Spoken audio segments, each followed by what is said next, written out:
Hello children, welcome to Paradise Lost, Book 1, Class 10. So you'll see how Milton describes fallen angels, the devils in Book 1.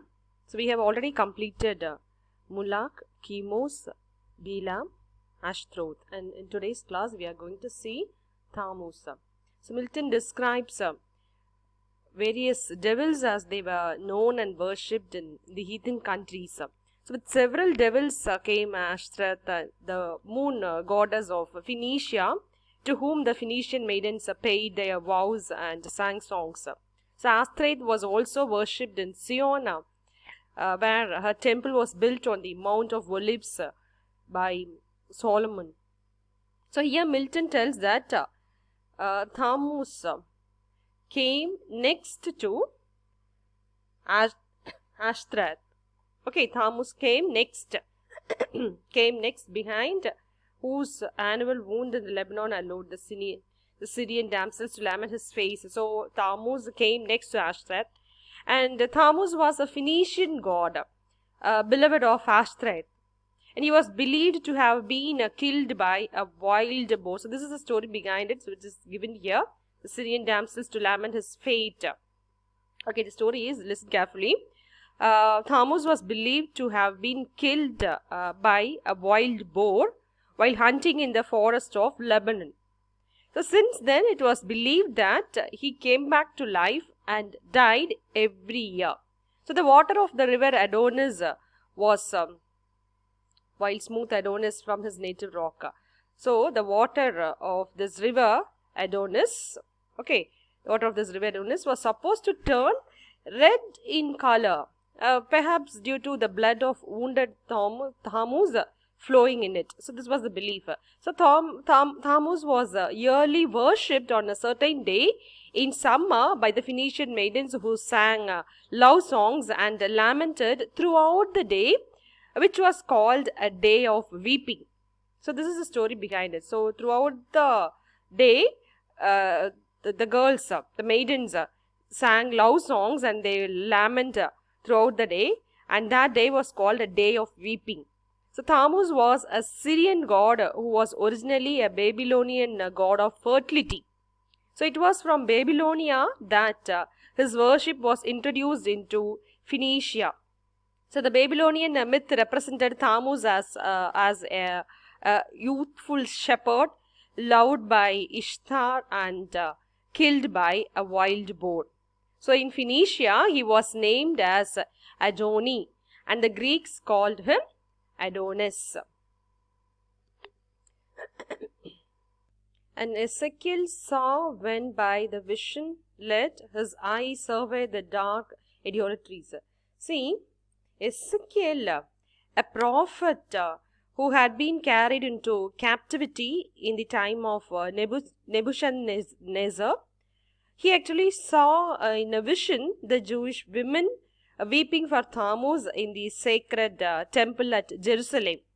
So the Jews had turned away from their true God Jehovah, and it was no wonder their women should take up the idolatrous practices of their neighbors. Next came one who mourned in earnest when the captive ark maimed his brute image, head and hands locked off in his own temple on the Grunzel edge, where he fell flat and shamed his worshippers, Dagon his name. So next after Thamus comes Dagon. So after describing Mulak, Chemos, and Dagon, god of Philistines, referred to in the biblical books of Judges and 1 Samuel. And Dagon was worshipped by the people of all these 5 cities, that is, by the people of Azotus, Gath, Askelon, and Akronon, and Gaza. So, chief 5 cities of Philistine. So, these 5, the people of these 5 cities, they worshipped Dagon. And next after Dagon comes Rimmon. Rimmon is the next devil. Okay, I believe you remember all the names that we discussed. So after describing Mulak, Chemos, Baalim, Ashtaroth, Tammuz and Dagon, Milton tells that Rimmon, he came after Dagon. So the previous devil we saw Dagon. Dagon referred a god of Philistines, that is Dagon, and now we are going to see Rimmon. So Rimmon comes after Dagon.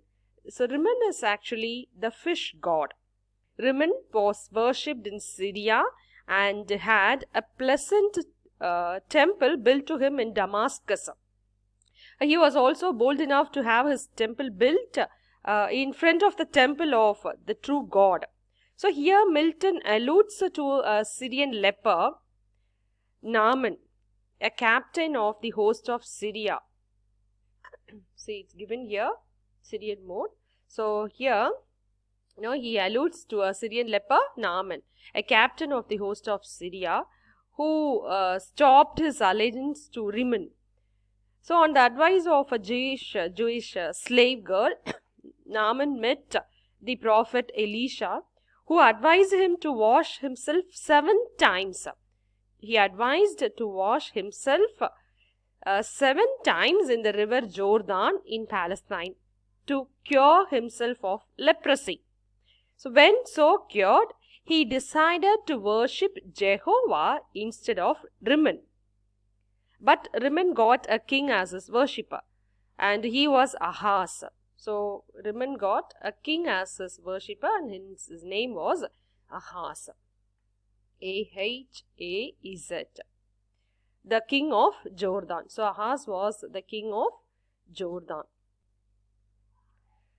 who gave himself to the himself up to idolatries and started a heathen worship in Syria, where he had gone to meet Tiglath-Pileser, the Assyrian king who had attacked Syria.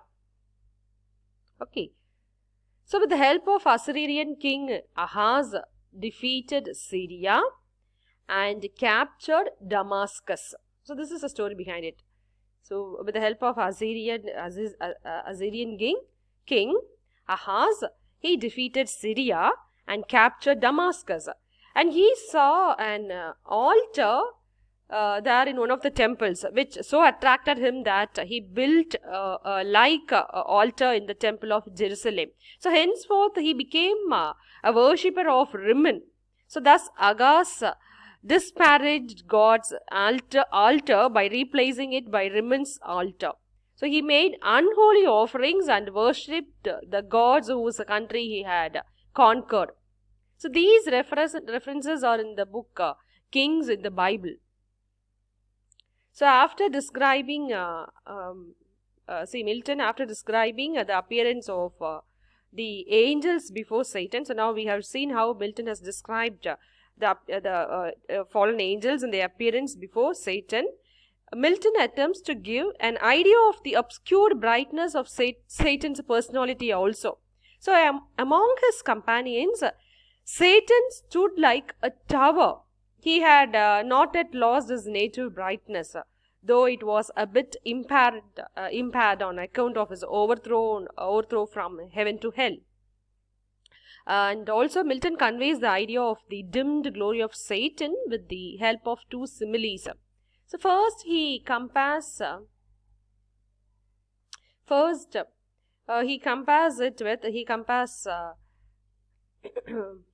Satan with the newly rising sun, the bright rays of which are obscured by the misty eastern horizon. And secondly, Milton compares Satan's brightness with the sun as it is seen during solar eclipse, when the light of the sun is intercepted by the moon coming in between the sun and the earth, and half the globe is covered with unlucky light. So these are the 2 important similes where Satan is compared with, so the first, as I said, the first comparison is newly rising sun, and second was the brightness of the sun as it is seen during solar eclipse. So very important simile. And the last one, Belial. Belial is the last devil described here. Belial came last. So let us now see Belial. Belial is an abstract term meaning worthlessness. In the New Testament, Belial stands for Antichrist, the man of sin, son of lawlessness, mentioned in 2 Theses. So Belial meaning worthlessness. There is no temple built anywhere or no altar for him, no incense for him. Yet he was present everywhere in a temple or an altar when priests began to disbelieve the true God. So Belial seems to be a spirit different from those which we saw now, the other devils mentioned above. Atheism, liberalism and wanton license seems to be represented by Belial. And Milton says Belial is seen in courts and palaces in different forms or different names. That is, his presence is seen in contemporary days in form of corruption and in form of adultery. So he has got different forms, and his presence is seen everywhere. So Belial is the most deceitful, lustful and late god. And next we'll see how Satan, summons these devils. So the devil host assembles in military fashion. So the devils move forward and they come to a halt, ready for inspection by Satan. So all these fallen angels came to Satan when he called out their names. So Satan called out their names and they all assembled before Satan. Though they were weak, looking at their commander's face, they just assembled in front of him. And Satan, he stood in front of them with pride, and he has not given up. He wants to fight against God. So here Milton describes how Satan looks. So the comparison between Satan's loss of angelic brightness and the sun is apt. So even after his overthrow, Satan had not yet lost his original brightness.